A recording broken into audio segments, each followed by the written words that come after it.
Good evening, welcome to evening prime time. Resurvey అస్త్రంతో కాంగ్రెస్, పునర్నిర్మాణంపై బీఆర్ఎస్, కొత్త కమిటీలతో బీజేపీ, ఒక్కో పార్టీ ఒక్కో వ్యూహంతో ముందుకు వెళ్తున్నాయి. త్రిముఖ పార్టీల వ్యూహాలతో తెలంగాణ రాజకీయం సలసలం మరిగిపోతోంది. ఎత్తుకు పై ఎత్తులు వేస్తున్నారు నేతలంతా. రాజకీయ చదరంగంపైనే ఇవాల్టి స్పెషల్ డిబేట్. కాంగ్రెస్, బీఆర్ఎస్ పార్టీలకు ఫిరాయింపుల టెన్షన్ పట్టుకుంది. ఎలాగైనా 10 మంది ఎమ్మెల్యేలపై అనర్హత వేటు వేయించాలని అటు గులాబీ దళం న్యాయ పోరాటం చేస్తోంది. ఫిబ్రవరి 18న సుప్రీంకోర్టు తీర్పు ఇవ్వబోతోంది. అంతకు ముందే ఆ సమస్యకు చెక్ పెట్టాలని ప్రయత్నిస్తోంది కాంగ్రెస్ ప్రభుత్వం. సీఎల్పీలో బీఆర్ఎస్ఎల్పీ విలీనానికి కసరత్తు జరుగుతోంది. మరికొందరు బీఆర్ఎస్ ఎమ్మెల్యేలపై సీఎం రేవంత్ కన్నేసినట్టుగా తెలుస్తోంది.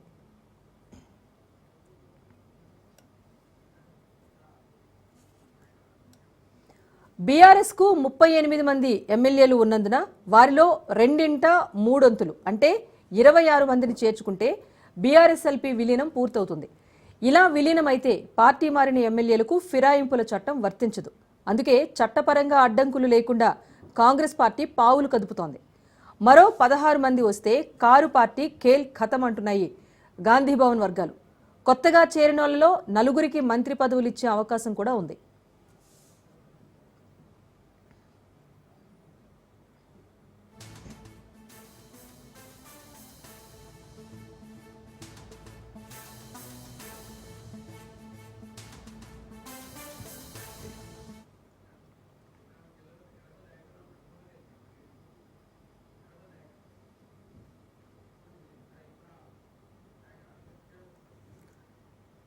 రైట్, మొత్తానికి తెలంగాణలో రాజకీయాలు హాట్ గా మారుతున్నాయి. మరీ ముఖ్యంగా 10 మంది ఎమ్మెల్యేలు మీటింగ్ అయిన తర్వాత అనేక తాజా పరిణామాలు అయితే చోటు చేసుకుంటున్నాయి. పార్టీ ఫిరాయింపులపైన అటు బీఆర్ఎస్ న్యాయ పోరాటం చేస్తుంటే కాంగ్రెస్ మాత్రం మరో ఎత్తు వేస్తూ ముందుకు వెళ్తోంది. ప్రస్తుతం దీనిపైన స్పందించడానికి మాజీ మంత్రి ఎర్రబెల్లి దయాకర్ రావు గారు అందుబాటులో ఉన్నారు. మాట్లాడదాం. Good evening sir. చెప్పండి, ప్రస్తుతం ఏంటి, ఇటు కాంగ్రెస్ ఒక చదరంగంతో పావు కదుపుతూ ఉంటే ఇటు బీఆర్ఎస్ కూడా మరో పావు కదుపుతోంది. సో ఎత్తుకు పై ఎత్తులు కనిపిస్తున్నాయి. సో ఎవరు నెగ్గే అవకాశం కనిపిస్తోంది, ఏం చెప్తారు? ఎత్తులు పై ఎత్తు అనే అదేది లేదండి. ఒక్కటి గుర్తు పెట్టుకోండి, కాంగ్రెస్ లో ముస్లిం పుట్టింది. గతంలో రేవంత్ రెడ్డిని చేయాలనేది కాంగ్రెస్ పార్టీ అధిష్టానానికి లేదు, ఎమ్మెల్యేలకు లేవు, మంత్రులకు లేదు. ఏదో నువ్వు ఉన్నది కదా, అబద్ధ మాటలతో ముఖ్యమంత్రి అని చేసిండ్రు. ఒక్క స్కీమ్ ఇంప్లిమెంట్ చేస్తలేరు. ప్రజలలో వ్యతిరేకత వచ్చింది రేవంత్ రెడ్డి యాక్టివిటీస్ మీద. మంత్రులు యాక్టివిటీస్ కూడా సరిగ్గా లేవు. హైకమాండ్ కూడా చాలా మంచి కోపంగా ఉన్నది. అన్ని చేసేసినామని చెప్తాను. అవినీతి ఎక్కువైనాయి, దోపిడీ ఎక్కువైనాయి, ఆదాయం పోయింది, మొత్తం కుప్పరిపోయింది. రాహుల్ గాంధీ గారు కూడా టైం ఇస్తారు 6 months నుంచి. మంత్రివర్గ విస్తీర్ణం లేదు, ఏది లేదు. ఎమ్మెల్యేలంతా కూడా మన 10 మంది కూర్చున్నారు, తర్వాత 15 మంది కూర్చున్నారు, దాదాపు 25 మంది వ్యతిరేకత ఉన్నారు, మంత్రులు వ్యతిరేకత ఉన్నారు. స్థానిక ఎన్నికలు పెట్టారంటే భయపడతాను. మొదలు 15వ తారీఖు లోపల నోటిఫికేషన్ వస్తుందని, బీసీ రిజర్వేషన్ ఆ పార్టీ పరంగా చేస్తున్నట్టయితే అని చెప్పి మళ్ళా 3 గంటలు అసెంబ్లీలో మాట్లాడండి బీసీ రిజర్వేషన్ గురించి. ఆ రిజర్వేషన్ గురించి మాట్లాడిండు. అద్భుతంగా చేశాం, అట్లా చేసినాం, ఇట్లా చేసినాం, ప్రత్యక్షాలు చెప్పేసి ఎన్ని తప్పులు అని చెప్పినాడు. మళ్ళా 15 రోజులలో మేము చేసింది తప్పు, మళ్ళా రిజర్వేషన్ మళ్ళా అప్లికేషన్ తీసుకో అంటే చెప్పే మాటలు అద్భుతంగా చెప్తాను. అన్ని ఫెయిల్యూర్ అవుతున్నాయి. రుణమాఫీ అయిపోయింది అన్నాడు. 38,000 కోట్లు కావాలి, ఇచ్చినాయి 17,000-18,000 కోట్లు. 50% కాలే. రైతు బంధు వల్లే ఏది ఒక స్కీమ్ కూడా, 500 బోనస్ వల్లే ఘోరంగా ఉన్నది పరిస్థితి. ప్రజలలో వ్యతిరేకత ఉన్నది. ఎమ్మెల్యేలు తలకాయలు కొట్టుకుంటారు, మంత్రులకు కోరుకోరు, కోఆర్డినేషన్ లేదు, కుప్ప అయిపోయింది. మేము పడగొట్టవలసిన పని లేదు. వాళ్ళంతా వాళ్ళే పడగొట్టుకుంటారు. వాళ్ళ దాంట్లోనే కుమ్ముదాతలున్నాయి. ఓకే, దయాకర్ రావు గారు, కానీ ఏమంటున్నారంటే కాంగ్రెస్ పైన పెద్దగా వ్యతిరేకత లేదు, బీఆర్ఎస్ పార్టీ మైండ్ గేమ్ ఆడుతోంది. మీరు కూడా కీలక వ్యాఖ్యలు చేశారు. 25 మంది ఎమ్మెల్యేలు కాంగ్రెస్ ఎమ్మెల్యేలు ఉన్నారు, అసంతృప్తిలో ఉన్నారని చెప్పేసి. సో ఏంటి మీకున్న సమాచారం ఏంటి? మీరు అడగండి. నాకు ఇప్పుడు నేను 40 ఏళ్ళ నుంచి పాలిటిక్స్ ఉన్నా. ఉమ్, 7 టైమ్స్ గెలిచిన, 7 సార్లు గెలిచిన. ఉమ్, తెలంగాణలో కేసీఆర్ తర్వాత ఎక్కువ సార్లు గెలిచింది నేనే. ఇంతవరకు ఓటమి అనేది తెలియదు. నేను ఎవరితో తగాదా పెట్టుకున్నాను. రాజశేఖర రెడ్డి అసలు తిట్టేది, మళ్ళీ రాజశేఖర్తో కూడా మంచిగానే ఉండేది. ఉమ్, అంటే పొలిటికలే. కానీ ఇలా కాంగ్రెస్ ఎమ్మెల్యేలు నాకు అందరు చాలా మంది తెలుసు. ఒక్కొక్కరు అసంతృప్తి ఉన్నారు. పేర్లు బాగుండదు. ఉమ్, అసంతృప్తి ఉన్నారు, విరక్తి పొందుతారు. ప్రజల దగ్గర మేము పోయే పరిస్థితి లేదని కొంతమంది ఘోరమైన పరిస్థితి ఉన్నది. వాళ్ళ దాంట్లోనే వాళ్ళకి ముసుగులో గుర్తురాటున్నది. ఉమ్. అంటే ఇక్కడ వాస్తవం ఒకటండి, పార్టీ ఫిరాయింపులకు సంబంధించి ఏ పార్టీ కూడా అతీతం కాదు అనేదైతే అందరికీ తెలిసిన విషయమే. కానీ పార్టీ ఫిరాయింపులు జరిగిన ఇన్ని రోజుల తర్వాత ఇప్పుడు బీఆర్ఎస్ న్యాయ పోరాటంతో ముందుకు వెళ్తోంది. బట్ అదే మీరు తీసుకున్న మేడం, ప్రజలకు ఇచ్చే వాటిని ఎందుకు ఇస్తలేదని కేటీఆర్ అడుగుతారు, హరీష్ రావు గారు అడుగుతున్నారు. అందుకే వాళ్ళు పోస్ట్ పోన్ చేస్తున్నారు. రైతు బంధు ఇచ్చిండ్రు అనేది ఇయ్యలేదు. నేను పార్టీ ఫిరాయింపుల పైన అడుగుతున్నానండి. పార్టీ ఫిరాయింపు నేతల విషయంలో మీరు న్యాయ పోరాటం సార్, మేము పార్టీ ఫిరాయింపుల మీద సుప్రీంకోర్టులో కేసు ఉన్నది. అది కేసు సక్సెస్ అవుతుంది, బై ఎలక్షన్ వస్తుంది. నేను కాంగ్రెస్ ఎమ్మెల్యేలో మేము తీసుకుంటాం అనేది తప్పు. వాళ్ళ దాంట్లోనే గుర్తులున్నాయి, వాళ్ళ దాంట్లో అసమ్మతి ఉన్నది, వాళ్ళ దాంట్లోనే అంటే ఇప్పుడు మీరు న్యాయ పోరాటానికి తెర తీయటం వల్ల ఇప్పుడు కాంగ్రెస్ పార్టీ మరో ఎత్తు వేసింది. సో మొత్తం సిఎల్పిలోకి బీఆర్ఎస్ఎల్పి కలిపే ప్రయత్నం అనేది చేస్తోందని చెప్పేసి అంటున్నారు. సో ఈ రాజకీయ చదరంగంలో గెలిపేవరిది అన్నదే ఈరోజు మేము స్పెషల్ డిబేట్గా తీసుకున్నాం. సో అసలు న్యాయ పోరాటానికి వెళ్ళకపోయింటే ఇలాంటి ఒక పరిణామం వచ్చేది కాదు అనేది కూడా ఒక రాజకీయ విశ్లేషణ వినిపిస్తోంది. ఏం చెప్తారు దీనిపై? ఒక్కటండి, దీంట్లో మీ ఇన్వాల్వ్మెంట్ కావండి. వాళ్ళు పడగొట్టుకొని ఇన్వాల్వ్ చేసుకుని ఇప్పటికే ప్రభుత్వం ఫెయిల్యూర్ అయింది. ఇప్పుడు ఎన్నికలు పెట్టినా 100 సీట్లు వస్తాయి. దాన్ని ఇచ్చడం మాకు కాదు.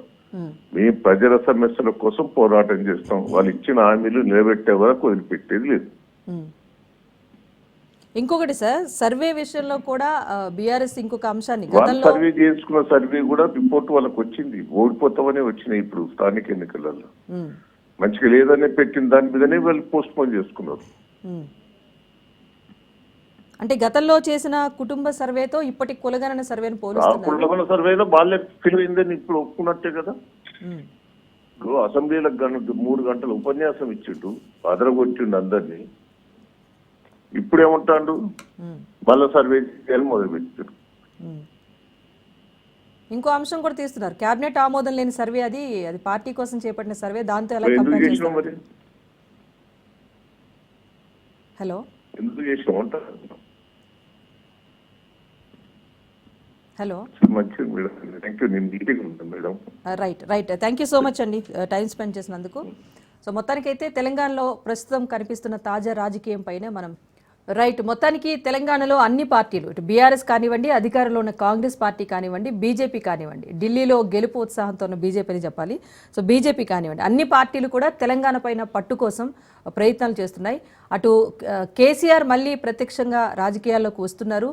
తాను కొడితే మామూలుగా ఉండదు అని చెప్పేసి గతంలో ఆయన తీవ్ర వ్యాఖ్యలు చేశారు. దానికి అంతే స్థాయిలో రేవంత్ రెడ్డి కూడా కౌంటర్ ఇవ్వడం జరిగింది. సో ఇప్పుడు కేసీఆర్ తెర మీదకి రావడంతో ఎలా ఉంటాయి రాజకీయాలు అని చెప్పేసి ఒక టెన్షన్ వాతావరణం అయితే కనిపిస్తోంది. సో మొత్తంగా దీనిపైన మనం చర్చ కొనసాగిస్తున్నాం. పార్టిసిపేట్ చేస్తున్నారు మానవతారాయ్ గారు, కాంగ్రెస్ పార్టీ అధ్యక్షులు. Good evening sir. నమస్తే అండి. అలాగే వాసుదేవ్ రెడ్డి గారు ఉన్నారు, బీఆర్ఎస్ లీడర్. వాసుదేవ్ రెడ్డి గారు గుడ్ ఈవినింగ్ అండి. అలాగే బీజేపీ అధికార ప్రతినిధి వెంకటరెడ్డి గారు ఉన్నారు. వెంకటరెడ్డి గారు నమస్తే. నమస్తే. అనలిస్ట్ బండారు రామ్మోహన్ గారు ఉన్నారు. రామ్మోహన్ గారు నమస్తే అండి. రైట్. మొత్తానికి ముందుగా మానవతరాయ్ గారు మీరే స్పందించాలి. ఎందుకంటే బీఆర్ఎస్ ఎన్ని విమర్శలు చేసినా కూడా ఆన్సర్ ఇస్తూ వస్తున్నారు రేవంత్ రెడ్డి. సో ప్రెజెంట్ ఇప్పుడు స్థానిక సంస్థల్ని ఆపడం కోసమే రీసర్వే అని చెప్పేసి తెర మీద తీసుకొచ్చారంటున్నారు. వరుసగా జరుగుతున్న పరిణామాలని కూడా మనం చూస్తున్నాం. సో ఏంటి, బీఆర్ఎస్ దెబ్బ కొడుతుందని చెప్పేసి ముందు నుంచి ఊహించారు కనుకనే ఒక ప్రణాళికతో ముందుకు వెళ్తున్నారు అనుకోవచ్చా? పార్లమెంట్ ఎన్నికల్లోనే పాతాళానికి పడిపోయింది. ఇక దెబ్బ కొట్టే స్థితిలో బీఆర్ఎస్ పార్టీ ఉందండి. పార్లమెంట్ ఎన్నికల్లో ప్రజలు కోలుకోలేని దెబ్బ కొట్టారు. 9 స్థానాల్లో డిపాజిట్లు గల్లదు, మిగతా స్థానాల్లో 3వ స్థానానికి పడిపోయారు. కాకపోతే పాప మాజీ మంత్రి గారు ఇందాక ఆయన మాట్లాడుతుంటే పాప ఇంకా కృత్రిమ ఉద్యమాలు చేసైనా సరే మళ్ళీ కాంగ్రెస్ పార్టీని సార్ మీది కొంచెం గారి మాటల్లో స్పష్టంగా అర్థమైపోయింది. మానవతరాయ్ గారు డిస్కనెక్ట్ అవుతుందండి. Sorry for interrupt.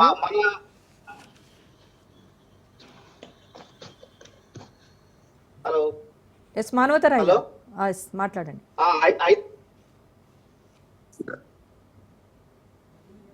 ఎమ్మెల్సీ ఎన్నికలు జరుగుతున్నాయి. మానవతరాయ్ గారు కొంచెం డిస్కనెక్ట్ అవుతుందండి మీ ఆడియో అండ్ వీడియో. మాట్లాడదామండి. వాసుదేవ్ రెడ్డి గారు ఇప్పుడు వినపడుతుందండి. హలో హలో చెప్పండి మేడం. రాజేశ్వరి గారు. వాసుదేవ్ రెడ్డి గారు మీరు చెప్పండి. అంటే బీఆర్ఎస్ బాస్ మళ్ళీ తెర మీదకి వస్తున్నారు. సో రాజకీయాలు మాట్లాడతానండి మళ్ళీ మీతో ఈయన క్వశ్చన్ అడుగుతున్నాను. సో మళ్ళీ కేసీఆర్ రంగంలో దిగుతున్నారు. మొత్తానికైతే ఒక రాజకీయ చదరంగం ఒక తెర చిత్రం మీదకి వస్తుందని చెప్తున్నారు. సో ఎలా ఉండబోతుంది అంటారు? ముందుగా ప్యానెల్లో ఉన్న పెద్దలు వెంకటరెడ్డి గారికి, అదేవిధంగా రామ్మోహన్ రావు గారికి, సోదరులు రాయ్ గారికి, ఇంతకుముందాక మాట్లాడిన పెద్దలు మాజీ మంత్రి దయాకర్ రావు గారికి, మీకు అందరికీ నమస్కారాలండి. ముఖ్యంగా ఈ రాష్ట్రంలో జరుగుతున్న పరిణామాల విషయంలో ఒకటైతే మీరు స్పష్టంగా మీకు కూడా అనిపిస్తా ఉన్నది, అక్కడ కూర్చున్న వాళ్ళందరికీ కూడా తెలుసు. సరే మన రాయ్ గారు అయితే చెప్పారు, మానవత రాయ్ గారు, ఎందుకంటే కాంగ్రెస్ ప్రజాప్రతినిధి అధికార ప్రతినిధి కాబట్టి వారు ఎట్లా ఒప్పుకోరు.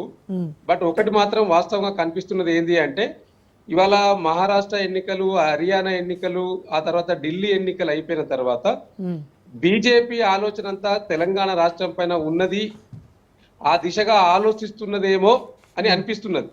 ఎందుకు అనిపిస్తున్నది అంటే, ఇవాళ దక్షిణ భారతదేశంలో బీజేపీకి ఎక్కడ కూడా అధికారం లేదండి.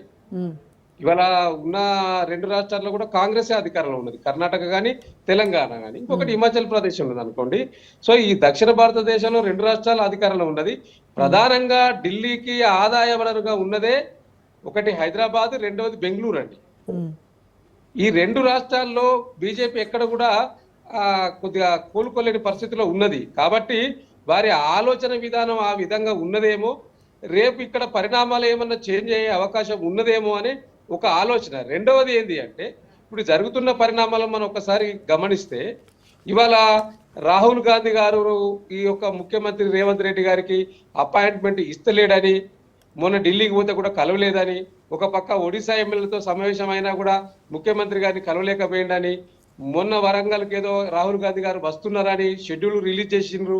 ఆ తర్వాత ఇక్కడ రాహుల్ గాంధీ గారు నాతో ఒకరే ఉండాలి పిసిసి అధ్యక్షుడని, ముఖ్యమంత్రి గారు ఉండొద్దని చెప్పినట్టు, ఆ తర్వాత ఇదే ముఖ్యమంత్రి గారు మళ్ళా కేసీ వేణుగోపాల్ గారితో ఏదో రిక్వెస్ట్ చేసుకొని, నేను లేకుండా రాహుల్ గాంధీ గారు తెలంగాణకు వస్తే ఇమీడియట్లీ ఇక్కడ ఇబ్బందిమైన పరిస్థితి ఏర్పడుతుంది నాకు రాజకీయంగాని చెప్పినట్టు చాలా సందర్భాలలో మనం వార్తలలో చూసినాం, సోషల్ మీడియాలో కూడా వచ్చింది. ఇవన్నీ కూడా విశ్లేషిస్తే డెఫినెట్లీగా ఇదొక అంశం. అయితే పార్టీలో రెండో అంశం ఏంటంటే, వాళ్ళ పార్టీలో ఉన్న వారి ఎమ్మెల్యేలే ఏదో పనులైతలు అని, మంత్రుల మధ్య సైక్యత లేదని, మనం మొన్న సమావేశం ఒకటి హోటల్లో కూర్చున్నట్టు, అనిరుద్ధ్ రెడ్డి నాయకత్వంలో 8 మందో 10 మందో ఎమ్మెల్యేలు కూర్చున్నట్టు, వారి సమస్యలు ఏదో చెప్పుకున్నట్టు మనం వార్తలలో చూసినాం. వారు కూడా స్వయంగా చెప్పారు, అనిరుద్ధ్ రెడ్డి వారికి పోయిన ఎమ్మెల్యేలు కూడా. మా వరంగల్ జిల్లాకు సంబంధించిన నాయన రాజేంద్ర రెడ్డి గారు కూడా చెప్పింది ఏమని, నాకు కూడా మెసేజ్ వచ్చింది, నేను వెళ్ళలేకపోయినా, నాకు ముఖ్యమంత్రి గారు సబ్సిడెంట్ గా నిధులు ఇస్తుండ్రు కాబట్టి నేను వెళ్ళలేను అన్నాడు. అంటే నిధులు ఇవ్వలేని వాళ్ళంతా కూడా అసంతృప్తితో ఉన్నారనే ఒక ఆలోచన, ఒక భావన మాత్రం ఈ రాష్ట్రంలో ఉన్న అంటే రాజకీయ పార్టీలో ఉన్న అందరికి కూడా ఒక ఆలోచన అయితే ఉన్నది. కాబట్టి డెఫినెట్లీగా అదొక ఇది పార్టీలో జరుగుతున్న అంశం ఇదొకటైతే, రెండో అంశం ప్రధానంగా ఏంటి అంటే, ఈ రాష్ట్ర ప్రభుత్వం ఎన్నికల ముందు ఇచ్చిన హామీలను నెరవేర్చలేక చతికిల పడిపోయింది. కాబట్టి ప్రజల్లో కొద్దిగా అగ్ర ఆవేశాలు ఉన్నాయి, కొన్ని విషయాలలో ఇచ్చిన హామీలు నెరవేర్చలేకపోతా ఉన్నారు. ఇప్పటిదాకా మా మాజీ మంత్రి వారు ఎర్రబెల్లి దయాకర్ రావు గారు చెప్పినట్టు. సో కాబట్టి ఇవన్నిటిని కూడా బేరీజ్ చేసుకుంటే డెఫినెట్లీగా తెలంగాణ రాష్ట్రంలో ఏదో జరగబోతుంది అనేది ఒక అంశం. మూడో అంశం ఏంటి అంటే, ఇవాళ ప్రధానంగా ఈ యొక్క బీఆర్ఎస్ పార్టీలో గెలిచి, కారు గుర్తు మీద గెలిచి కాంగ్రెస్ పార్టీలోకి వెళ్ళిన ఎవరైతే బీఆర్ఎస్ పార్టీ ప్రజాప్రతినిధులు ఎమ్మెల్యేలు ఉన్నారో, డెఫినెట్లీగా వారి మీద సుప్రీంకోర్టు అయితే వేటు వేసే అవకాశం ఉన్నది. ఇప్పటికే దగ్గర డేట్లు ఒకసారి కోర్టు అంటే న్యాయస్థానం మీద కొద్దిగా అవగాహన ఉన్న వాళ్ళు ఎవరైనా కూడా ఆలోచించేది ఏంటంటే, డేట్లు దగ్గరికి ఇస్తే తీర్పిస్తుందేమో అని ఒక ఆలోచన మాత్రం ఉండుంటది. సో కాబట్టి మొన్న 10వ తారీఖు ఇచ్చింది, మళ్ళీ 18వ తారీఖు ఇచ్చింది డేటు. ఈ 18వ తారీఖు నాడు ఏమిస్తుందో చూడాలి.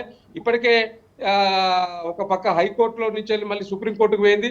సుప్రీంకోర్టు మాత్రం, ఎందుకంటే ఇప్పటికీ సుప్రీంకోర్టు ఎందుకు ఇస్తుందని మాకు ఒక నమ్మకం ఉన్నది అంటే, గతంలో మణిపూర్ సందర్భంగా అక్కడ జరిగిన హిమాచల్ ప్రదేశ్ లో కానీ మణిపూర్ లో కానీ కాంగ్రెస్ ఎమ్మెల్యేలు క్రాస్ ఓటింగ్ పడ్డ విషయంలో 6 ఎమ్మెల్యేలకు వేటు పడ్డ విషయం కావచ్చు, కానీ మణిపూర్ కు సంబంధించిన ఇష్యూ కావచ్చు, ఈ రెండింటిని బేరీజ్ చేసుకుంటే డెఫినెట్ గా తెలంగాణ రాష్ట్రంలో కూడా అది జరగబోతుంది. డెఫినెట్ గా ఉప ఎన్నికలు రాబోతున్నాయని ఒక విశ్వాసం మాలో ఉన్నది. ఎందుకంటే నేను కూడా రీసెంట్ గా మా పార్టీ వర్కింగ్ ప్రెసిడెంట్ తోటి కలిసి ఢిల్లీకి వెళ్ళడం జరిగింది. అక్కడ ఉన్న న్యాయ కోవిధులను కూడా కలవడం జరిగింది, చర్చించడం జరిగింది. వారు చెప్పే విధానాన్ని చూస్తే తప్పకుండా ఈ యొక్క పార్టీ మారిన ఎమ్మెల్యేల పైన మరి సుప్రీంకోర్టు కొరడా జులిపించే అవకాశం అయితే కనిపిస్తున్నట్టు అనిపిస్తుంది. కాబట్టే ఇవాళ ఈ యొక్క ఎమ్మెల్యేలు ఇప్పుడు కొన్ని లీక్ లిస్టులు మీరు అన్నారు, కొంతమంది అంటే ఒకటి ఈ లోపల ఒకవేళ విలీనం కనుక జరిగిపోతే కనుక ఏవైతే వదంతులు వస్తున్నాయో అలా విలీనం జరిగిపోతే మళ్ళీ పార్టీ ఫిరాయింపులు అనేది తెర మీదకి రాదు కదా ఈ మీరన్న 20వ తేదీ లోపల. మీరు అడిగే ప్రశ్నకే నేను రాబోతా ఉన్నా. మీరు ఏదైతే విలీనం అని కొన్ని ఏది వాట్సాప్ పత్రికల్లో సోషల్ మీడియాలో కొంతమంది ఇంకో 10 మంది 15 మంది జైన్ అవుతుండని వాళ్ళకు మంత్రి పదవులు ఇస్తారని, ఇలా ఒకటే అండి, ఇవాళ పొయ్యి మునిగే నావలు ఎవరు కూర్చోలేరు. ఇలా మునుగుతున్న నావ కాంగ్రెస్ పార్టీ రాష్ట్రంలో. ఎందుకంటే కొత్తగా అధికారంలోకి వచ్చినాక చాలా మంది చాలా ఆశలతో ఉండే, సరే కేసీఆర్ గారు 10 సంవత్సరాలు పరిపాలించిండు, ఒక టర్మ్ కాంగ్రెస్ కి ఇద్దాం, రేవంత్ రెడ్డి గారు ఏం చేస్తారో చూద్దామనే ఒక ఆలోచన ప్రతి పౌరుల్లో వచ్చి ఉన్నది. కానీ ఈయన ఈ 14 నెలల కాలంలో వారి పనితీరు చూసిన తర్వాత ఇట్లాంటి ముఖ్యమంత్రి రాష్ట్రానికి ఉంటే ఇంకా ఈ రాష్ట్రం మళ్ళీ ఉమ్మడి ఆంధ్రప్రదేశ్ లో ఉన్నట్టు వెనుకబాటుకు గురయ్యే అవకాశం ఉంది. కాబట్టి తప్పకుండా ఎంత తొందరగా అవకాశం వస్తే అంత తొందరగా ఎన్నికలలో మన యొక్క తీర్పును వెలిబుచ్చాలనే ఒక ఆలోచన ప్రజల్లో ఉన్నట్టు మనకు కనిపిస్తా ఉన్నది. ఆ ప్రజల యొక్క మాటల ద్వారా మనకు అనిపిస్తా ఉన్నది. కాబట్టి డెఫినెట్లీగా ఈ ప్రజల్లో ఇంత వ్యతిరేకత ఉన్న సందర్భంలో ఇక్కడ ఉన్న ఎమ్మెల్యేలు ఇంకో 15 మంది పోతారు అనే ఒక ఆలోచన అది వేస్ట్, అది ఊహాగానాలకు కూడా అందని ఆలోచన. అది పోతారు అనేది అబద్ధం ఆలోచన. వాళ్ళు ఇప్పుడు మీరు అన్నారు కదా ఇంతకుముందు ఏదో కాంగ్రెస్ పార్టీ ఇంకా 15 మంది వస్తున్నారు, ఇవాళ అందులో పోయిన ఎమ్మెల్యేలు వస్తారంటేనే మేము తీసుకోలేని పరిస్థితి. ఇప్పుడు అందులో పోయిన ఎమ్మెల్యేలు నేను బండ్ల కృష్ణమోహన్ రెడ్డి గారు ఇదాక ఒకసారి కలిసిర్రు, మళ్ళీ ఏదో వారి మంత్రిపై కలిసి వారికి ఏదో హామీ చుట్టూ మళ్ళీ ఆగిపోయినరు. ఇక ఎవరెవరైతే కాంగ్రెస్ లో జాయిన్ అయినరో వారందరూ వస్తారంటేనే మేము తీసుకోలేని పరిస్థితి. అందుకే మొన్న ఇప్పుడు 19వ తారీఖు నాడు మా పార్టీ కార్యవర్గ సమావేశం ఉన్నది. అందులో అనేక విషయాలు చర్చకు రాబోతా ఉన్నాయి. డెఫినెట్ గా పార్టీ నిర్మాణం ఒకవైపు అయితే, రెండో వైపు మరి కార్యకర్తలను బ్రహ్మాండంగా బలోపేతం చేసుకునే విషయంలో కూడా పార్టీ పునర్నిర్మాణం చేసుకునే దిశగా కూడా ఆలోచిస్తుంది. కాబట్టి తప్పకుండా మీరు అనుకున్నట్టు లేదా పత్రికల్లో వచ్చినట్టు ఇక్కడి 15 మంది పోయేవారు ఎవరు లేరండి. వారందరూ కూడా ఇప్పటికే కేసీఆర్ గారి మీద విశ్వాసంతో ఉన్నారు. కొంతమంది పోయిన వాళ్ళు ఎవరైతే ఉన్నారో వారి ఆ యొక్క స్థానిక నియోజకవర్గంలో పనుల విషయంలో వారు చెప్తా ఉన్నా కూడా తెర వెనుక ఉన్న ఎజెండా వేరనే విషయం మనందరికీ తెలిసిందే. నేను మళ్ళీ చెప్పి మళ్ళా ఇబ్బంది పెట్టడం కాదు, కానీ తెర వెనుకన్న విషయం ఏంటో తెలిసిందే. వారికి చెప్పిన హామీని నెరవేర్చలేకపోయిన ముఖ్యమంత్రి గారు అనేది ఉన్నది. వారికి ఏదైతే హామీ ఇచ్చిండ్రో జాయిన్ అయ్యేటప్పుడు ఆ హామీని నెరవేర్చలేదు. కాబట్టి వాళ్ళే మళ్ళీ పునరాలోచనలో పడ్డారు. కాబట్టి కొత్త వాళ్ళు పోయే అవకాశం అయితే లేదు. వాళ్ళే చెప్తున్నారు మేమే పోయి ఇబ్బంది పడుతున్నాం, మీరు వచ్చి ఇబ్బంది పడకండి, బ్రహ్మాండంగా ఉండండి, రానున్నది మళ్ళా బీఆర్ఎస్ ప్రభుత్వమే అనేది పోయిన వాళ్ళే చెప్తా ఉన్నారు ఉన్న వాళ్ళకు. కాబట్టి ఎవరు పోయేది లేదు, ఇంకా పోయేదే లేదు. కాబట్టి ఈ రాష్ట్ర రాజకీయాల్లో ఏదో పెరుమార్పు జరగబోతుంది అనేది మాత్రం వాస్తవం కనిపిస్తుంది. రైట్ మానవతరాయ్ గారు, పాపం ఇప్పుడు ఎర్రబెల్లి దయాకర్ చెప్పాను, అసలు పార్లమెంట్ ఎన్నికల్లో పాతాళానికి పడిపోయినటువంటి పార్టీ ఇంకా కాంగ్రెస్ పార్టీని ఏం చేస్తుంది, ఇంకా వేరే పార్టీలు ఏం చేస్తుంది? నేను ఒకటే వారికి స్పష్టంగా చేస్తాను. మీరు ఇన్ని మాటలు చెప్తున్నారు కదా, రేపు ఇక్కడ గ్రాడ్యుయేట్స్ ఎన్నికలు జరుగుతున్నాయి. ఇక్కడ ఓడిపోయారు, ఖమ్మం, నల్గొండ, వరంగల్లో చిత్తు ఓడిపోయారు. అక్కడ జరుగుతుంటే మరి ఇంత లేస్తున్న పార్టీ, ఈ విధంగా ప్రజాదరణ పెంచుకున్న పార్టీ కాంగ్రెస్ ప్రభుత్వం మీద వ్యతిరేకత వస్తే ఎందుకు పోటీ చేయట్లేదు చెప్పండి? వాసుదేవ్ రెడ్డి గారు ఎందుకు పోటీ చేయట్లేదు? అదే నేను చెప్తాను. 14 నెలల్లో వ్యతిరేకత ఎక్కడ వచ్చిందండి? పాపం ఎన్ని ఉద్యమాలు చేసి అలసిపోయినా ప్రజలు నేను నమ్మట్లేదు. నేను ఒకటే చెప్తున్నా, వాళ్ళకి సూటిగా ఒకటే చెప్తున్నా, ఏ ఎన్నిక వచ్చినా సుప్రీం కోర్టు పైన, కోర్టుల పైన మా గౌరవం ఉంది. హైకోర్టు పోయారు, హైకోర్టు చెంప చెల్లు అనిపించింది. స్పీకర్ కే 10th షెడ్యూల్ ప్రకారం పార్టీ ఫిరాయింపుల చట్టంలో స్పీకర్ కే విచక్షణాధికారులు ఉంటాయి. కోర్టులు స్పీకర్ ని శాసించదాలేవు, నువ్వు ఇచ్చేయి అజయ్ అని చెప్పలేవు. ఎందుకంటే మరి సుప్రీం కోర్టు కూడా ఏం తీర్పితే చూద్దాం. ఒకవేళ మాకు అనుకూలంగా చట్ట ప్రకారం తీర్పిస్తే సంతోషమే, ఇవ్వకపోయినా సంతోషమే. ఎన్నిక వచ్చినా గెలిచేది కాంగ్రెస్ పార్టీ, గుర్తుపెట్టుకోండి. రాకపోయినా ఓడిపోయేది బీఆర్ఎస్ పార్టీని. అది మొన్న ఏమైంది, కంటోన్మెంట్ ఎన్నిక జరిగింది, ఉప ఎన్నిక జరిగింది. కంటోన్మెంట్ ఉప ఎన్నిక ఒక సానుభూతి రావాలి. దివంగత లాసనంత గారు చనిపోయారు, అందరం బాధపడ్డాం. కనీసం అక్కడ ఉన్నటువంటి ప్రజల్లో ఆ సానుభూతి రాలేదు. బీఆర్ఎస్ పార్టీ పట్ల వ్యతిరేకత వచ్చింది. లాసనంత గారి మీద ఉన్న అభిమానం కూడా పోయి కాంగ్రెస్ అయితేనే అభివృద్ధి చేయగలం అని చెప్పేసి అక్కడ శ్రీ గణేష్ ని గెలిపించారు. కాబట్టి మొన్న ఢిల్లీలో ఏం జరిగిందండి, అదే లిక్కర్ స్కామ్ లో ఉన్నటువంటి ఇక్కడ బీఆర్ఎస్ పార్టీ ఓడిపోయింది. అదే లిక్కర్ స్కామ్ లో ఉన్న ముఖ్యమంత్రి, మాజీ ముఖ్యమంత్రి కూడా ఓడిపోయాడు. మేము ఓడిపోవటాన్ని మేము తప్పు పట్టడం, మీరు గెలవండి, మీరు భవిష్యత్తులో నిర్మాణాత్మక ప్రతిపక్షంగా పార్టీ పాత్ర పోషించండి, విమర్శించండి, సహేతుకంగా విమర్శించండి. అన్ని చేసి మొత్తం కళ్ళ ముందు సాక్షాత్ కాళేశ్వరం కనపడుతూనే ఉంది. 55 కోట్ల ప్రజాధనం ఫార్ములా 1 రేస్ అంటే సంపన్నులు భోగభాగ్యాలు అనుభవించే వాళ్ళ ఆటల్లో 55 కోట్ల ప్రజాధనాన్ని దాంట్లో అవినీతి కేటీఆర్ కనపడుతూనే ఉంది. అదే విధంగా కాళేశ్వరంలో అవినీతి కనపడుతూనే ఉంది. ఇన్ని అవినీతి భాగోతాలు కళ్ళ ముందు కనపడుతుంటే బీఆర్ఎస్ పార్టీకి ఎట్లా ఓటేస్తారండి? ఒకటి జరగట్లేదు అంటున్నారు. బీఆర్ఎస్ పార్టీ వాళ్ళకి అంటే వాళ్ళలో పేదవాళ్ళ జరుగుతాయండి. దారిద్ర్య రేఖ దిగువన ఉన్న బీఆర్ఎస్ అయినా బీజేపీ అయినా కమ్యూనిస్ట్ అయినా ఎవరికైనా సంక్షేమ పథకాలు అంతే. కానీ జూబ్లీ హిల్స్, బంజారా హిల్స్ బంగ్లాల్లో వండుకుంటూ సేద్యం చేయకుండా, వ్యవసాయం చేయకుండా రైతు బంధు, రైతు భరోసా ఇవ్వాలంటే కుదరదండి. నిజమైనటువంటి రైతుకు లబ్ధి చేసేదే కాంగ్రెస్ పార్టీ. నిజమైనటువంటి లబ్ధిదారులకు లాభం చేకూర్చేదే కాంగ్రెస్ ప్రభుత్వాలు. అరే డబుల్ బెడ్రూమ్ ఇళ్లు కట్టలేదా? 10 ఏళ్ళు అధికారం ఇస్తే ఒకళ్ళ 2,60,000 డబుల్ బెడ్రూమ్ ఇళ్లు కడతాని 60,000 ఇల్లు పూర్తి చేయలేకపోయారు. ఇంకా 60,000 ఇళ్ళకి మేమే 150 కోట్లు మంజూరు చేసినాం. మేము గతంలో ఇందిరం బిల్లు 20 లక్షలు కట్టినాం. ఇప్పుడు 5 ఏళ్లలో 20 లక్షల ఇల్లు కట్టిన తర్వాతనే ఓట్లా పోతాం. మేము ప్రజల దగ్గరే పోతాం, ఆశీర్వదించమని పోతాం. అదే విధంగా 49 లక్షల మందికి 200 యూనిట్లకే గృహజ్యోతి పథకంలో. సరే మానవతరాయ్ గారు, ఇవన్నీ విమర్శలు బీఆర్ఎస్ పార్టీ చేస్తోంది. దానికి రేవంత్ రెడ్డి గారే నేరుగా సమాధానం చెప్తున్నారు. అదంతా ఓకే. సో ప్రజెంట్ జరుగుతున్న రాజకీయం 10 మంది ఎమ్మెల్యేలు భేటీ అయ్యారంటున్నారు. వీరు ఎక్కడ గ్రూప్ కాదు, రేవంత్ రెడ్డికి వ్యతిరేకులు కాదు, ఏ పర్టికులర్ పార్టీకి అనుకూలులు కూడా కాదు. దీనిపైన కూడా వదంతులు వచ్చాయి. ద సేమ్ టైం 25 మంది ఎమ్మెల్యేలు వెళ్ళిపోతున్నారు, వాళ్ళే రేవంత్ సర్కార్ను కూల్ చేస్తారని చెప్పేసి ఇంకొక విషయం కూడా తెర మీదకి వచ్చింది. ఒకటే సీనియర్ నేతలు ఎక్కువ ఉన్న పార్టీ, సీనియర్ నేతల మధ్య లుకలుకలు ఉన్న పార్టీ అని ముద్రపడిన కాంగ్రెస్ పార్టీలో నిజంగా అలాంటి సిచ్యువేషన్ కనిపిస్తుందా? వాళ్ళు ఏంటంటే వాళ్ళ లోపాన్ని, వాళ్ళు చేసిన తప్పులని, అవినీతి ఉచ్చుల నుంచి ప్రజల తప్పుదోర అంటే పక్కదారి పట్టించేందుకు పాప అనేక ఎత్తుగళ్ల పంతున్నారు. అసలు కుప్పకూలిపోయే పార్టీ వాళ్ళది. 10 మంది ఎమ్మెల్యేలు బీఆర్ఎస్ వాళ్ళు కాంగ్రెస్ లోకి వచ్చారు, ఎప్పుడో వచ్చారు. ఇంకా వస్తారంటే మేమే ఆపినాం. మా రాహుల్ గాంధీ గారు, మల్లికార్జున ఖర్గే గారు, రేవంత్ రెడ్డి గారే ఇట్లా కాదు, ప్రజాస్వామ్యబద్ధంగా ఉండాలి ఏదైనా అని చెప్పేసి వివరించబట్టి ఇలాంటి ఏనాడో ఆ 38 మంది ఎమ్మెల్యేలు చివరికి 12 మంది ఎమ్మెల్యే వాళ్ళే. మేము ప్రజాస్వామ్యబద్ధంగా వ్యవహరించబట్టి, జాగ్రత్తగా ఆలోచించబట్టే ఈ మాత్రం లాంటి ఎప్పుడో బీఆర్ఎస్ పార్టీ ఖాళీ అయిపోయేది. కాబట్టి మేము ఆ ఢిల్లీలో వదంతులు వస్తున్నాయి, 16 మంది వస్తున్నారు, అది కాదు 10 మంది వచ్చారు. ఎందుకు వచ్చారండి? మునిగిపోయే పడవ వరది బీఆర్ఎస్ పార్టీలో ఉంటే భవిష్యత్తు ఉండదు మాకు అని చెప్పేసి ఆ పడవను వదిలిపెట్టి కాంగ్రెస్ నావను ఎక్కారు. ఎందుకు ఎక్కారు? 10 ఏళ్ల దాకా కోల్పోదు ఆ బీఆర్ఎస్ పార్టీ. పార్లమెంట్ ఎన్నికల్లో చిత్తుగా 9 స్థానాల్లో డిపాజిట్ లేవు, మిగతా స్థానాల్లో 3వ స్థానానికి పడిపోయింది. ఇక మనం బతకలేము బీఆర్ఎస్ పార్టీ. సో ఎమ్మెల్యేలంతా కాంగ్రెస్ పార్టీతో ఉన్నారనే ఒక సేఫ్ అయితే మీరున్నారు, ఆ కాన్ఫిడెన్స్ అయితే మీరున్నారు. పార్టీతో ఉండకుండా వేరే వాళ్ళతో ఎందుకుంటున్నాడు ఆయన? కాంగ్రెస్ ఎమ్మెల్యేలు వాళ్ళవై కూర్చున్నారు కానీ వేరే వాళ్ళతో భేటీ అయ్యారా? బీజేపీ నాయకులతో భేటీ అయ్యారా, లేకపోతే బీఆర్ఎస్ నాయకులతో భేటీ అయ్యారా? చూడండి, ముందుంది ముసల పండగ. మేము కాస్త ప్రజాస్వామ్యబద్ధంగా ఆలోచించబట్టే ఈ మాత్రం ఉంది. లేకపోతే మేము ఆ రోజే కనుక ద్వారాలు తెలిసినట్టు మిగతా వాళ్ళు కూడా మాట్లాడుతారు. అది గుర్తుపెట్టుకోండి. కాబట్టి కోర్టు తీర్పు అనేది ఏమొచ్చినా కాంగ్రెస్ పార్టీ సిద్ధంగా ఉంది. కోర్టులు కూడా రాజ్యాంగాన్ని గౌరవిస్తాయి, 10th షెడ్యూల్ ని గౌరవిస్తాయి, స్పీకర్ కు విచక్షణ అధికారాన్ని గౌరవిస్తాయని మేము అనుకుంటున్నాం. ఒకవేళ కోర్టు తీర్పిస్తే ఎన్నికొచ్చినా గెలిచేది మేము. ఉప ఎన్నికల్లో కంటోన్మెంట్ ఉదాహరణ చూపిస్తున్నాం. ఏ ఎన్నికొచ్చినా మేమే గెలుస్తామని చెప్పి గర్వంగా చెప్తున్నాం. అదే అడుగుతున్నా, ఆ కాన్ఫిడెన్స్ అయితే కాంగ్రెస్ పార్టీలో ఉన్నప్పుడు ఇంకా ఈ మీరు అన్నట్టు వదంతుల వరకు పరిమితం అయిపోతాయి. రైట్ అండి. మొత్తానికి తెలంగాణలో మారుతున్న రాజకీయం గురించి మనం మాట్లాడుతున్నాం. వెంకటరెడ్డి గారు, మీరు చెప్పండి.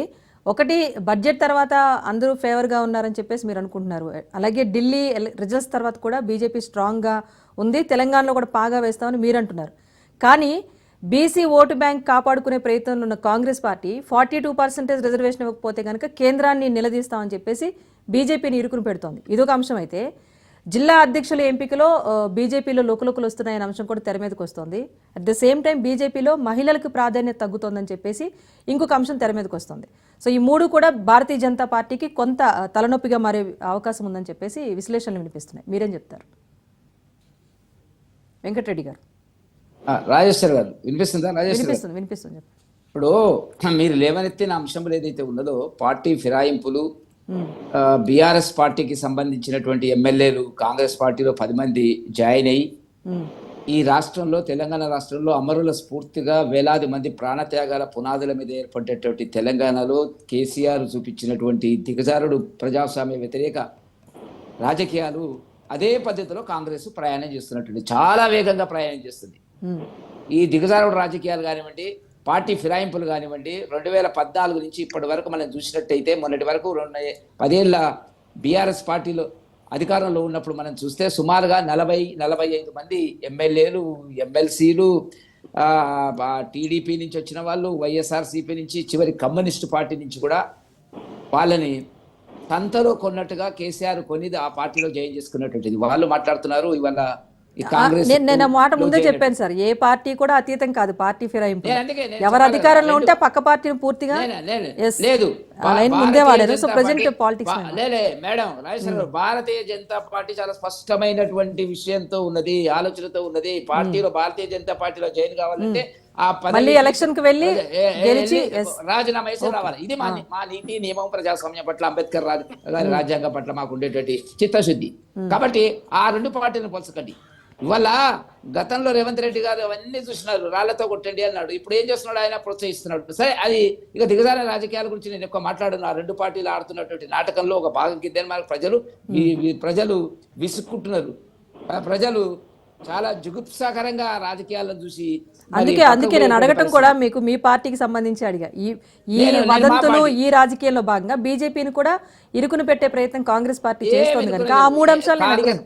ఇప్పుడు 42% ఇస్తాను అని డబ్బా కొట్టి 6 నెలల నుంచి మాట్లాడి ఇలా కాదు అని చెప్పి వెనక్కి పోయినటువంటి రేవంత్ రెడ్డి గారికి మౌలికమైనటువంటి హక్కు మాట్లాడే, ఎందుకంటే వాళ్ళకి ప్రజా వ్యతిరేకత ఉంది అనేటువంటి అంశం వచ్చిన తర్వాత మరి చెప్పాలి కదా ప్రజలకి, ఇది చట్ట రూపంలో రావాలి అనేది. ఇప్పటికొక క్లారిటీ లేదు వాళ్ళకి.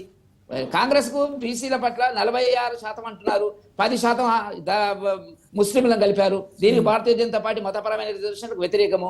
అంటే ఏం చేయబోతున్నారు వీళ్ళు? అసలు బీసీలకు రావాల్సినటువంటి శాతమే తక్కువ ఉన్నది, వాళ్ళ లెక్కింపే తక్కువ అనేటువంటిది బీసీ సంఘాలు, మేధావులంతా ఒకవైపున కూడా కూస్తున్నటువంటి సందర్భం లోపల మళ్ళీ దాంట్లో 10% ముస్లింలను తీసుకొచ్చి పెడితే రేపు అన్ని రిజర్వేషన్లకు సంబంధించినటువంటి అంశాలు ముస్లింలకు పోతాయి. దీన్ని మేము వ్యతిరేకిస్తున్నాము. బీసీలకు అధికంగా రావాలా, బీసీల పర్సెంటేజ్ వాళ్ళకు న్యాయం జరగాలంటే భారతీయ జనతా పార్టీ భావిస్తుంది.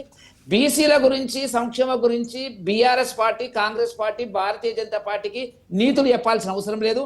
ఇలా 3 పార్లమెంటు సభ్యులను మేము గెలిపించడం జరిగింది. ఒక్క బీసీ పార్లమెంటు సభ్యులు కాంగ్రెస్లో లేడు. ఇక వీళ్ళకైతే వదిలేయండి, బీఆర్ఎస్ పార్టీకి అడ్రస్ లేని పరిస్థితులు ఉంది. మేము ముఖ్యమంత్రిని బీసీ స్వయంగా ప్రధానమంత్రి గారి ఎన్నికల ప్రచారంలో చెప్పడం జరిగింది, మమ్మల్ని ఆశీర్వదిస్తే భారతీయ జనతా పార్టీని ముస్లిం మన బీసీ ముఖ్యమంత్రిని చేస్తామన్నాము. 35 నుంచి 40 సీట్లు మేము ఇవ్వడం జరిగినటువంటిది. కాబట్టి భారతీయ జనతా పార్టీకి బీసీల పట్ల చిత్తశుద్ధి ఉన్నది, ఈ 2 పార్టీలకు లేదు. కాబట్టి అది ఒక సామాజిక వర్గంతో ప్రభావితమైంది, ఇదొక మన అగ్రకుల సామాజిక వర్గంతో ప్రభావితమైంది. కాబట్టి ఇప్పుడు మాట్లాడుతున్నటువంటిది ఏంటంటే బీసీల పట్ల ఏదో మొక్కుబడిగా మాట్లాడుతున్నటువంటి సందర్భం కనపడుతుంది. కానీ మేము భారతీయ జనతా పార్టీ బీసీల పక్షాన ఉన్నాము, పార్టీ ఫిరాయింపులను వ్యతిరేకిస్తాము. ఇవన్నీ చెత్త రాజకీయాలకు ప్రాతిపదిక కేంద్రము బీఆర్ఎస్ పార్టీ, కాంగ్రెస్ పార్టీ. కాబట్టి చాలా కాలం చెప్పినారు కోమటిరెడ్డి వెంకటరెడ్డి గారు, మా గోడ దూకి రావడానికి మేము అడ్డం పెట్టాము, గోడ దూకి రావడానికి ఉన్నారు అని ఎన్నికలప్పటి నుంచి, పార్లమెంట్ ఎన్నికల నుంచి చెప్పుకుంటూ వచ్చినారు. మరి ఆ 20 మంది ఎక్కడ పోయినారు, 25 మంది వస్తారు ఇంకా అదనంగా అన్నారు, ఎక్కడ పోయినరు అనేటువంటిది మనం గమనించవలసినటువంటి అంశం. కాబట్టి ఏది ఏమైనా కూడా ఇలా రాజకీయాలకు అతీతంగా మాట్లాడుకోవాల్సినటువంటి అవసరం ఉంది రాజేశ్వర్ గారు. అటు కాంగ్రెస్, ఇటు బీఆర్ఎస్ పార్టీ చేసినటువంటి ఈ దిగజారుడు రాజకీయాలు ఏవైతే ఉన్నాయో, ప్రజల అభిప్రాయానికి వ్యతిరేకంగా పార్టీ ఫిరాయింపులను ప్రోత్సహించి వ్యక్తిగత ఆర్థిక ప్రయోజనాలను వాళ్ళు నెరవేర్చే పద్ధతి లోపల కాంగ్రెస్ ఎమ్మెల్యేలను, అటు బీఆర్ఎస్ ఎమ్మెల్యేలను కొని అమ్ముకునేటువంటి పద్ధతి లోపల ఈ 2 పార్టీలు చేస్తున్నటువంటి దాన్ని ప్రజలు గమనిస్తున్నారు. రేపు ఒకవేళ సుప్రీంకోర్టు తీర్పు వచ్చిన, ఎన్నికలు జరిగినా కూడా ప్రజలు చాలా చిత్తశుద్ధితో ఉన్నారు. కాంగ్రెస్ అట్లాగే చేసింది, ఆ కాంగ్రెస్ అన్నా కనీసం బీఆర్ఎస్ చేసినటువంటి దాడికి ఒక నీతి నియమాలు వాళ్ళే రాజీనామా చేసి పార్టీలో చేర్చుకుంటే పోయేది. అది ఒక విలువలు ఉండేది, అందరూ సమర్థించేవాళ్ళు. కాబట్టి అదే పద్ధతిలో కాంగ్రెస్ ఉంది, అదే పద్ధతిలో గతంలో బీఆర్ఎస్ పార్టీ ఉన్నది. కాబట్టి రేపు వచ్చేటువంటి ఉప ఎన్నిక లోపల ప్రజలు చాలా ఆలోచనతో ఉన్నారు. ఈ రెండు పార్టీలను గెలిపిస్తే వీళ్ళు ఎప్పటికప్పుడు వ్యక్తిగత ప్రయోజనాల కోసం పార్టీ ఫిరాయిస్తారు. కాబట్టి భారతీయ జనతా పార్టీ వైపు చూడాలి అనేటువంటిది ప్రజల్లో జరుగుతున్నటువంటి చర్చ. కాబట్టి భారతీయ జనతా పార్టీ బీసీల పక్షాన మీరు అంటున్నారు ఒకటి, ఏది మా దగ్గర ఏదో జిల్లా అధ్యక్షుల ఎంపిక విషయంలో మేము 19 గతంలో ప్రకటించిన జిల్లా అధ్యక్షుల్ని, ఇంకా ఒక 2, 3 మొత్తం 22 అయింది నిన్నటికి. కాబట్టి 34, 35కు ఇంకా ఉన్నారు మహిళలకు. మేము ప్రకటించినటువంటి 19 దాంట్లో కూడా 22లో కూడా మెజారిటీ 17 స్థానాలు బీసీలకే మేము ఇవ్వడం జరిగింది, బీసీలకు దళితులకు మేము ఇవ్వడం జరిగినటువంటిది. కాబట్టి అగ్రకులాలకు సంబంధించినటువంటి స్థానాలు బాగా తగ్గిపోయినాయి. ఇంకా మాకు 12, 13 స్థానాలు ఉన్నాయి. దాంట్లో తప్పకుండా మహిళలకు అనేటువంటిది వస్తుంది, దాంట్లో సందేహం లేదు. ఇప్పుడు కాంగ్రెస్ పార్టీ మహిళలకు ఇచ్చింది, బీఆర్ఎస్ పార్టీ మహిళలకు ఇచ్చింది, ఏ ఎమ్మెల్సీలకు ఇచ్చిండ్రు చెప్పమని ఒక ఎమ్మెల్సీ సీట్ అన్న కాంగ్రెస్ పార్టీ వచ్చినటువంటి దాంట్లో ఇవ్వడం జరిగినటువంటి మాట. ఎంతమంది కార్పొరేషన్లకు ఇచ్చినారో చెప్పమనండి. కాబట్టి నిజంగా ఇలా మహిళల పట్ల రిజర్వేషన్ మోదీ గారి నాయకత్వం లోపల పార్లమెంట్లో బిల్లు ప్రవేశపెట్టి 1/3 రిజర్వేషన్ గురించి మేము పోరాడుతున్నాము. దాన్ని రేపు వచ్చేటువంటి జమిలీ ఎన్నికల లోపల వచ్చేటువంటి జమిలీ ఎన్నికల లోపల స్పష్టంగా వాడుతున్నాం ఆ మాట. మేము ఇంకెవరు ఏది ఎదురు చూసినా కూడా ఆగదు. జమిలీ ఎన్నికల లోపల మహిళలకు సరియైన స్థానం పార్లమెంటు చట్టసభల్లో భారతీయ జనతా పార్టీ ఇస్తుంది అనేటువంటిది మాత్రం చాలా స్పష్టంగా మోదీ గారి నాయకత్వంలో మాకున్నటువంటి దృఢమైనటువంటి అభిప్రాయం అని చెప్పి మీ ద్వారా తెలంగాణ సమాజానికి తెలియజేస్తున్నారు. రైట్ సార్, మాట్లాడదాం. రామ్మోహన్ రావు గారు చెప్పండి. సో మొత్తం ఓవరాల్గా విన్నారు.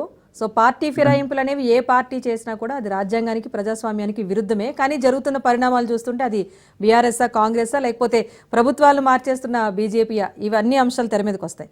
కానీ ఒకటి ప్రజెంట్ తెలంగాణలో నెలకొన్న రాజకీయ పరిణామాలపైన మీరేం చెప్తారు? ఇవన్నీ 15 ఒకటి 25 డిజిట్స్ పైకి వస్తున్నాయి కదా, ఇవన్నీ ఎంత వాస్తవం? వీటిపైన ఏం చెప్తారు మీ విశ్లేషణ?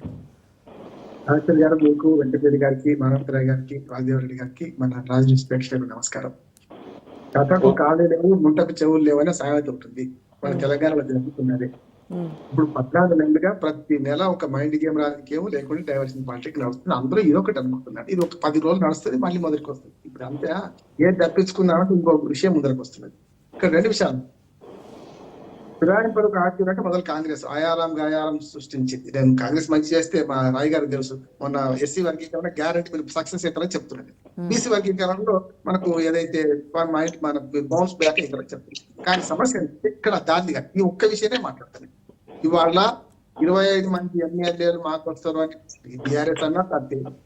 16 మంది వస్తే 10 ఉన్నారు, 16 మంది వస్తే అయిపోతుంది అనేది అది కూడా తప్పే అంటున్నారు. ఈ 2 అనైతికం. తర్వాత రాజశేఖర గారి హ్యాండ్లో ఏమైంది, తర్వాత చంద్రశేఖరరావు గారు వచ్చినప్పుడు ఏమైంది అంటే అన్ని అనైతికం. అంటే తిలా పాపం తలా పెడతాడు. ఈ సమస్యలు ఇది 2 పార్టీల మధ్య మైండ్ గేమ్ రాజకీయాలు సమస్యలు ఉన్నాయి. ఇందులో 2 ఒకటి ఏమంటే వీరు ఎట్లా రాజకీయ పరిణామాలు ఎట్లా జరుగుతాయని ఒక మాట నన్ను చెప్తున్నాను. ఒక 50 ఏళ్ళు జరిగితే చెప్తున్నాను.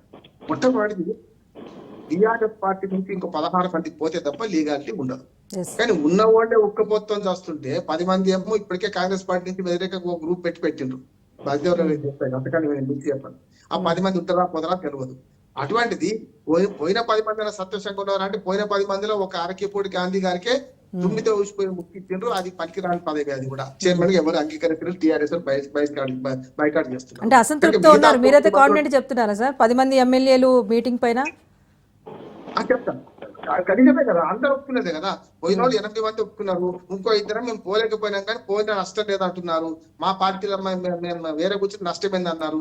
దాని మీద వేణుగోపాల్ గారు వచ్చారు, దీపా మునిషి వచ్చారు. అందరూ చర్చ జరగకపోతే ఇప్పుడు రాజేశ్వర్ గారు, శ్రీశ్రీ గారు అంటారు ఎవరెవరి ప్రైవేటు బతుకు వారి వారి సొంతం, పబ్లిక్ లో నిలబడితే ఏమైనా అంటాం టామ్. ఇవాళ ఈ చర్చ ఎందుకు వచ్చింది? పొద్దున్న నుంచి సోషల్ మీడియా నేను 4 టీవీలో మాట్లాడే పొద్దున్న నుంచి నేను ఒకటే అంటున్నాను, నా అంచనా చెప్తున్నా. 16 మంది అక్కడి నుంచి ఎమ్మెల్యేలు రారు అంటున్నాను స్పష్టంగా. ఎందుకు రారంటే ఉన్న 10 మందికే దిక్కు లేదు, పోయినోడికే దిక్కు లేనప్పుడు మెడకు డోలు కట్టుకునేది వీళ్ళు పోరని నేను అనుకుంటున్నాను. నెంబర్ 1. పోనీ రెండు చెప్తాను. ఈ మొదటి దానిలో 2 అంచనా ఉంటాయి. మొట్టమొదటిదేమో ఉన్న 65 ఇప్పుడు లాస్ట్ ఓడిపోయినప్పుడు గెలిచిన 65 మంది ఎమ్మెల్యేలునే 12 మంది మంత్రి పదవులు వచ్చినాయి. ఇంకో 6 ఇవ్వాల్సి ఉన్నది. 6 ఏ సంగతి అంటున్నారు.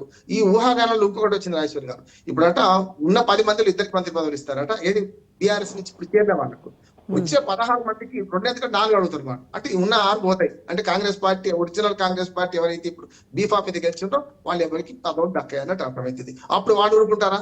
అటు నుంచి 25 మంది వీళ్ళు చేసే ప్రయత్నం చేస్తారు. అందుకనే రాజశేఖర్ గారు ఇది రెండు అనైతికమే అంటున్నాను. ఆనాడు రాజశేఖర రెడ్డి గారి హయాంలో నేను ఆయారం గాయం దాకా పోతేనండి. ఆనాడు ఉద్యమ సమయంలో ఈ 16 మందిని 26 మందిని చేర్చుకున్నప్పుడు ఇదే అన్న నేను. ఆనాడు కాంగ్రెస్ పార్టీకి వ్యతిరేకంగా అన్నట్టు. కానీ తర్వాత వీళ్ళు చేసుకున్నప్పుడు అదే అన్నాను. ఏది లీగాలిటీ ఎప్పుడు వచ్చింది? ఒక్కొక్కటి చేసుకుంటూ పోయి అన్ని పార్టీలు చేస్తే సిఎల్పీని విలీనం చేసుకున్నప్పుడు కూడా అన్నా లీగల్ కావాల్సింది. కానీ చేర్చుకునే క్రమంలో ఒకేసారి చేరలే వాళ్ళు. అయినా సరే చట్టపరంగా ఒక్కటి వాళ్ళ రక్షణ ఏంటంటే చట్టపరంగా ఆ సంఖ్య చేరేది కనుక విలీనమైన పార్టీలు విలీనమైంది. ఇప్పుడు వీళ్ళకు సరిగ్గా సంవత్సరం పైన 14 ఏళ్లలో మొట్టమొదటి చేరిన వాడు ఎవరు?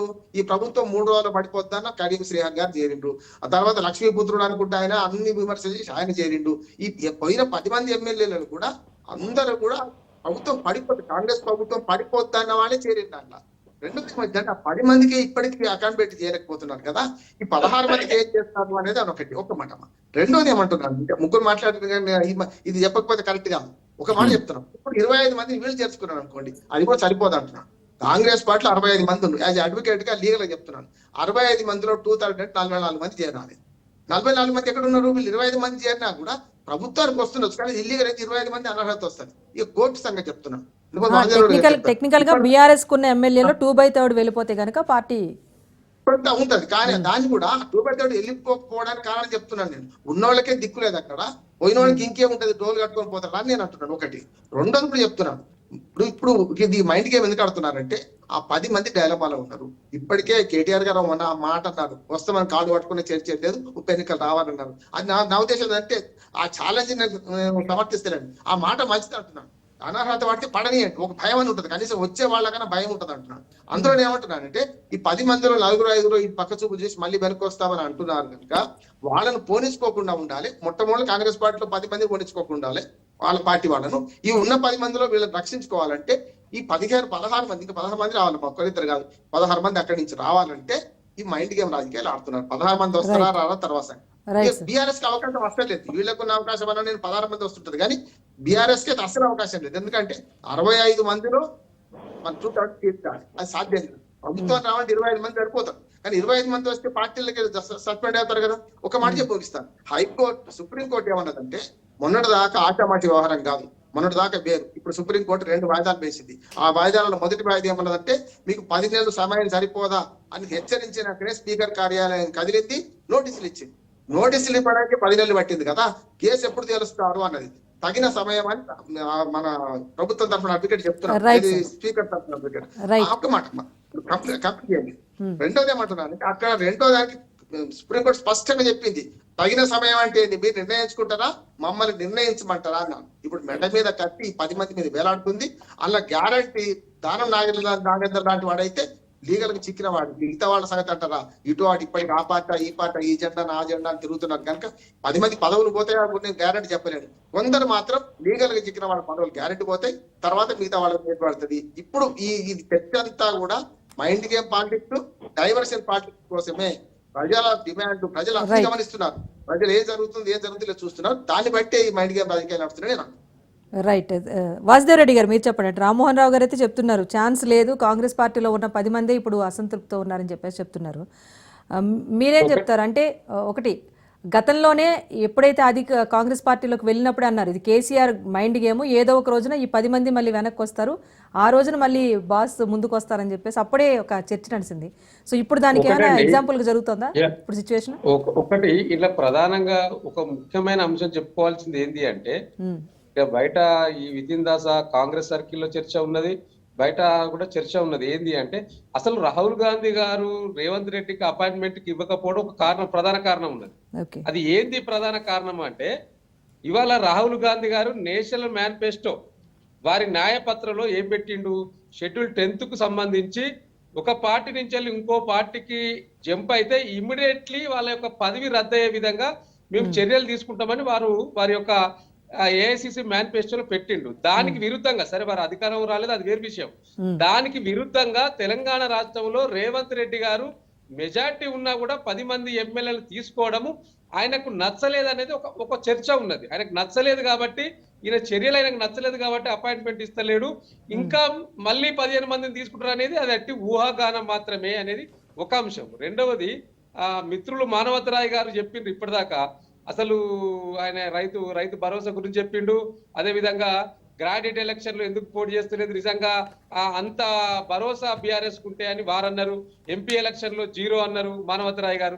నేనేమడుగుతున్నా మానవతరాయ్ గారిని అంటే, వారిది జాతీయ పార్టీ కదా, మరి జాతీయ పార్టీ 14 రాష్ట్రాలలో 0 సీట్లు ఎంపీలు 0 సీట్లు. అంతెందుకండి, మొన్న జరిగిన ఢిల్లీ ఎన్నికల్లోనే 0 ఒక్క ఎమ్మెల్యే సీటు కూడా గెలవలేదు. గతంలో కంతే ఇప్పుడు కూడా కంతే. సర్లేనా, అదంతా ఎక్స్పెన్షన్.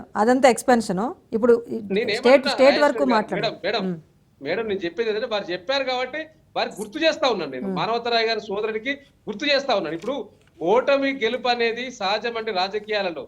ఒకసారి ఓటమి చెందినంత మాత్రాన మళ్ళీ అధికారంలోకి రాదు, ఇది మొత్తం అయిపోతుంది అనుకుంటే, నేను best example Congress party Telangana రాష్ట్రంలో నిజంగా ఆనాడు 2014లో బీఆర్ఎస్ పార్టీ 64 సీట్లతో గెలిచి 63 సీట్లతో గెలిచి కొంతమందిని పార్టీలోకి 2/3 మెజార్టీ ప్రకారం తీసుకొని విలీనం చేసుకున్నాక 2018 ఎన్నికల్లో మళ్ళీ దాదాపుగా 82-83 సీట్లు గెలుచుకున్న తర్వాత కూడా మొత్తం సీట్లు అంటే 12 మందిని చేంజ్ చేసుకున్నాక 103 మంది ఎమ్మెల్యేలు ఆనాడు బీఆర్ఎస్ ఉండే అండి. కానీ కాంగ్రెస్ ఉన్నదా తెలంగాణ రాష్ట్రంలో? ఇక అయిపోయిందని మేము కూడా భావించినాం, కానీ అయిపోయిందా? మరి ఎలక్షన్ లో గెలవలేదా? మొత్తం అసలు ఒక సర్పంచ్ గెలిచిర్రా, ఎంపీటీసీ గెలిచిర్రా, జడ్పీ చైర్మన్ గెలిచిర్రా, లేకపోతే మున్సిపల్ చైర్మన్ గెలిచిర్రా? బీఆర్ఎస్ అధికారంలో ఉన్నప్పుడు కాంగ్రెస్ పార్టీ గెలవలేదు కదా. అయినా మరి అసెంబ్లీ ఎన్నికలకంతా అధికారంలోకి వచ్చింది కదా. నేను ఏమంటున్నానంటే, రాజకీయ పార్టీ ఓటమి గెలుపు అనేది సహజంగా ఉంటది. ఇవాళ వీరు అట్లా అధికారంలో ఉన్నారు కాబట్టి వారికి గట్టిగా అనిపిస్తుంది. ఆనాడు మేము కూడా గట్టిగా అనిపించుకున్నాం.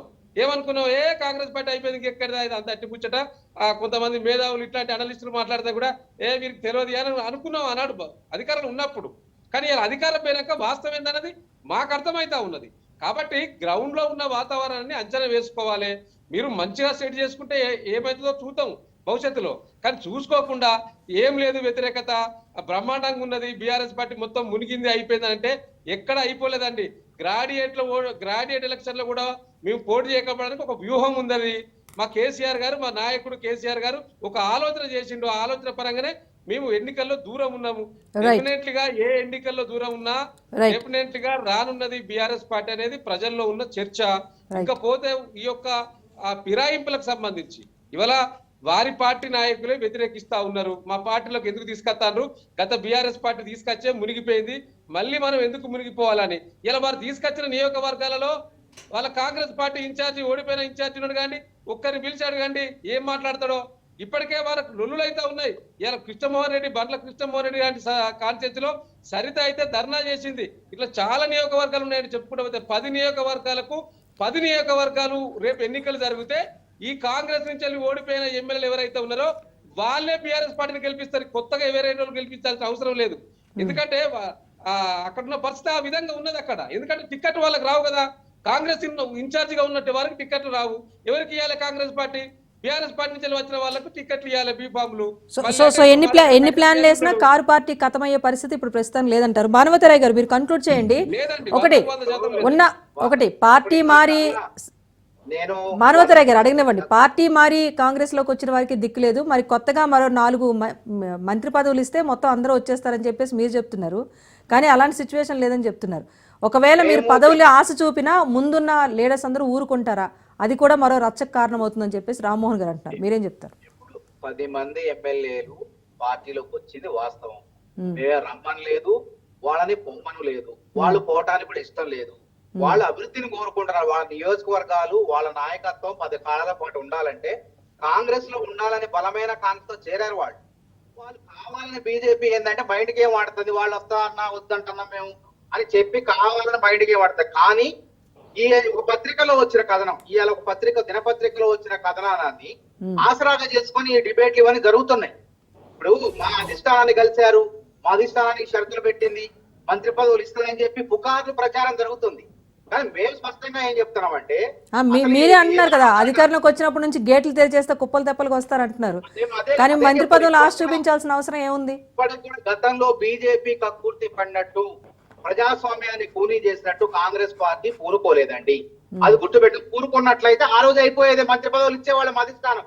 ఎప్పుడు ముఖ్యమంత్రి రేవంత్ రెడ్డి గారు అందరూ కూడా పిలిచేవాళ్ళు. కానీ ఒక పద్ధతి ప్రకారం జరగాలి ఏదైనా కానీ. వాళ్ళకై వాళ్ళు వస్తున్నప్పుడు గతంలో 12 మంది కాంగ్రెస్ ఎమ్మెల్యే ఎట్లా తీసుకున్నారండి? బెదిరించారు, వాళ్ళపై అక్రమ కేసులు బనాయించారు, రకరకాల ప్రలోభాలకు గురి చేశారు. కానీ 10 మంది ఎమ్మెల్యేలు కానీ వస్తున్న ప్రచారం జరుగుతున్న వాళ్ళకి కానీ ఎక్కడన్నా కాంగ్రెస్ పార్టీ వాళ్ళ మీద ఏమైనా చేసినా మేము ఏమీ లేదు. గుర్తుపెట్టుకోండి, మల్లారెడ్డి లాంటి వాళ్ళు వస్తామని హైకమాండ్ చుట్టూ రేవంత్ రెడ్డి గారి చుట్టూ తిరిగినా వద్దు, మీరు రావడానికి వీలు లేదని చెప్పి జరగాలి. చట్ట ప్రకారం జరిగిన చర్యలు జరుగుతూనే ఉన్నాయి. కాబట్టి గుర్తుపెట్టుకోండి, ఈ ప్రస్తావన బీఆర్ఎస్ పార్టీ ఎందుకు పోటీ చేయట్లేదు ప్రస్తావన ఎంత తీసుకొచ్చినా 14 నెలలకే కాంగ్రెస్ పార్టీ పని అయిపోయింది. ప్రజల్లోకి వెళ్ళలేకపోతున్నారు.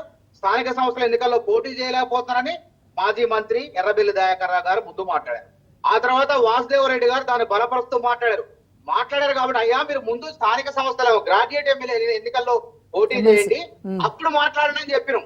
ఢిల్లీలో ఒక పార్టీ మీ వల్ల ఓడిపోయింది, ఆమ్ ఆద్మీ పార్టీ, అవినీతి రహితంగా పుట్టిన ఆమ్ ఆద్మీ పార్టీ. మీరు ఓడిపోయారు, ముందు మీరు ఓడిపోయారు, వాళ్ళు ఓడిపోయారు. సరే, చర్చ ఢిల్లీ పాలిటిక్స్ గురించి కాదు, తెలంగాణ ఫిబ్రవరి 17 పార్టీ ఫిరాయింపులు చట్టం తెచ్చిందే కాంగ్రెస్ పార్టీ, 10th షెడ్యూల్ లో పెట్టిందే కాంగ్రెస్ ప్రభుత్వాలు.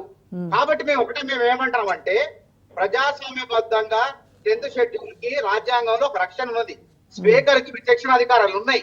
కాబట్టి హైకోర్టు కూడా శాసించలేదు, అదే సుప్రీంకోర్టు కూడా శాసిస్తుందా? ఒకవేళ శాసిస్తే ఇది కొత్త తీర్పు అయింది, దేశంలోనే సరికొత్త తీర్పు అయింది. ఎందుకంటే మీరు మానవతిరాయ్ గారు మీరు బాగా చెప్తున్నారు. ఒకవైపు ఒప్పుకోమని చెప్పేనే మళ్ళీ అదే చర్యలకు పాల్పడుతున్నారు అనేది. మేమేమంటాం ఒకటే అండి, ఎన్నిక వచ్చిన కోర్టు ఒకవేళ తీర్పు ఇచ్చింది అనుకోండి, మాకు వ్యతిరేకంగా తీర్పిస్తే ఎన్నిక సిద్ధం. ఎందుకంటే ఉదాహరణ చెప్పిన మేము కంటోన్మెంట్ ఎన్నికల్లో గెలిచిన వాళ్ళము, తప్పకుండా మళ్ళీ ఎన్నికల్లో 10 స్థానాల్లో మేము గెలుస్తాం. ఎట్టి పరిస్థితుల్లో ఓడిపోవడానికి అవకాశం, అధికారంలో ఉన్నాం, ప్రజలకు తెలుసు సంక్షేమ కార్యక్రమాలు అమలవుతున్నాయి. 19 ఏళ్ళుగా వాళ్ళు 9.5 ఏళ్ళుగా రేషన్ కార్డు ఇవ్వలేని వాళ్ళు. ఇలా మేము రేషన్ కార్డులో మార్పులు చేర్పులు చేసి దాదాపు 18 లక్షల కుటుంబాలని రేషన్ కార్డులో చేర్చబోతున్నాం. కొత్తగా దాదాపు 1,03,000 మంది కొత్త రేషన్ కార్డులు ఇవ్వబోతున్నాం. ఇన్ని చేసి మేము 25 లక్షల మంది రుణమాఫీ చేసిన వాళ్ళని అడుగుతాం ఓట్లు. వాళ్ళకి ఎట్లా బీఆర్ఎస్ అదే మళ్ళీ అప్లికేషన్ అడుగుతున్నారు కూడా, విసుక్కున్నారు. సరే మళ్ళీ డైవర్ట్ అవుతుంది. థ్యాంక్ యూ మానవతరాయ్ గారు, వాసుదేవ్ రెడ్డి గారు, వెంకటరెడ్డి గారు అండ్ రామ్మోహన్ గారు. థ్యాంక్ యూ సో మచ్ అండి డిబేట్ లో పార్టిసిపేట్ చేసినందుకు. Thank you. సో మొత్తానికైతే పార్టీ ఫిరాయింపుల అంశం పైన ఎలాంటి పరిస్థితులు నెలకొనబోతున్నాయి అన్నది బీఆర్ఎస్ ను కాంగ్రెస్ ను వేధిస్తున్న అంశం అయితే, అటు బీజేపీ మాత్రం క్షేత్రస్థాయిలో కొంచెం చర్యలు చేపట్టేందుకైతే సిద్ధపడుతోంది. ఒకవైపు మహిళల నుంచి క్వశ్చన్స్ వస్తున్నాయి, ఇంకోవైపు జిల్లా అధ్యక్షుల ఎన్నికకి సంబంధించి బీజేపీ కూడా ఫేస్ చేస్తోంది. ఓవరాల్గా అన్ని పార్టీలకు సంబంధించి సమస్యల పరిష్కారం దిశగా ముందుకైతే వెళ్లాల్సి ఉంటుంది. మరీ ముఖ్యంగా సుప్రీంకోర్టు తీర్పుతో పాటుగా కాంగ్రెస్ మైండ్ గేమ్, అటు కేసీఆర్ మైండ్ గేమ్ ఎలా ఉండబోతాయి, దీని తాలూకు పరిణామాలు ఎలా ఉండబోతాయని మాత్రం వేచి చూడాల్సిందే. ఇది వాళ్ళ evening prime time. Keep watching Raj news.